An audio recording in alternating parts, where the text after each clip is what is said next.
buhok ay lumilipad dahil nga sa sobrang lakas ng hangin dito sa Tagaytay. So for sure, nandito tayo ngayon ay para tayo ay magpahinga at sana ay panoorin nyo itong video na to.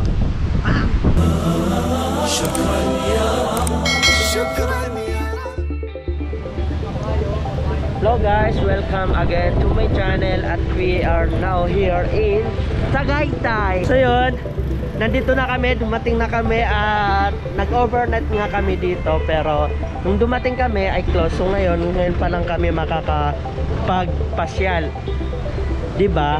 Yes. Go na. So ayan yung mga kasama namin, sila Majid, Nur at si Suaib.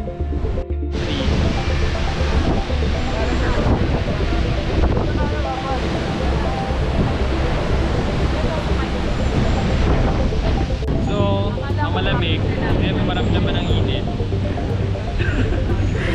Puro lamig na lang. Guys, kung papansin nyo naman, yung mga buhok namin ay lumilipad sa sobrang Lakas ng hangin. lakas ng hangin. Oo. Taba, bumabagyo ata. May bagyo ba? Hindi, siguro normal lang dito yan. Pero kung sa Manila to, signal number 2 na siguro. Mga 3 ba? Diba? Mapapansin nyo, maririnig nyo yung hangin. Sobrang lakas kasi. Diba? Yeah!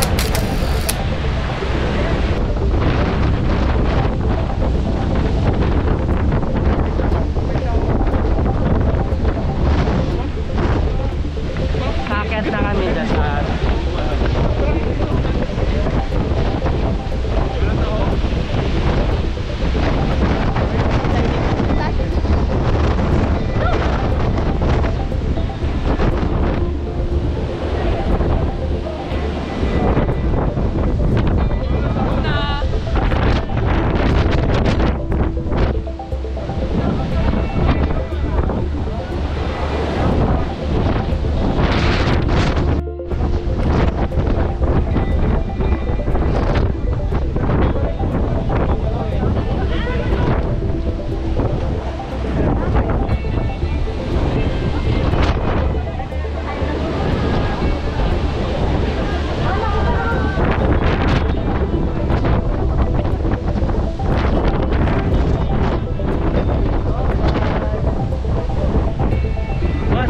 sabi mo?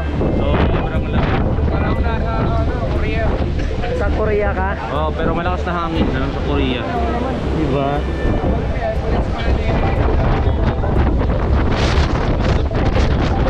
Yan ba yung ano? Oo, Yan yung sumabog?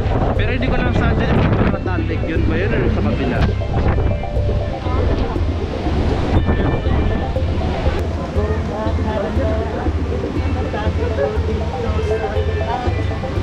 Ngayon ay pupunta tayo naman sa pababa dito sa road. So, nakikita tayo ng mga tao dito later on.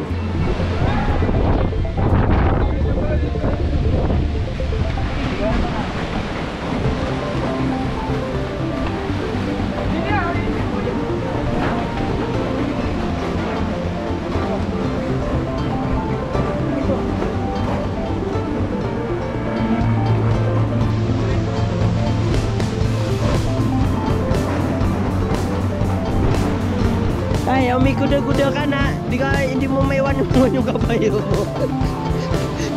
Saan kaya yung daanan ng kuda? Diyan, sa mga kalasan. Next level naman tayo, doon tayo.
pwede ka rin mamili dito sa Tagaytay ng mga souvenir na gusto mong ipasalubong sa inyong mga kapamilya.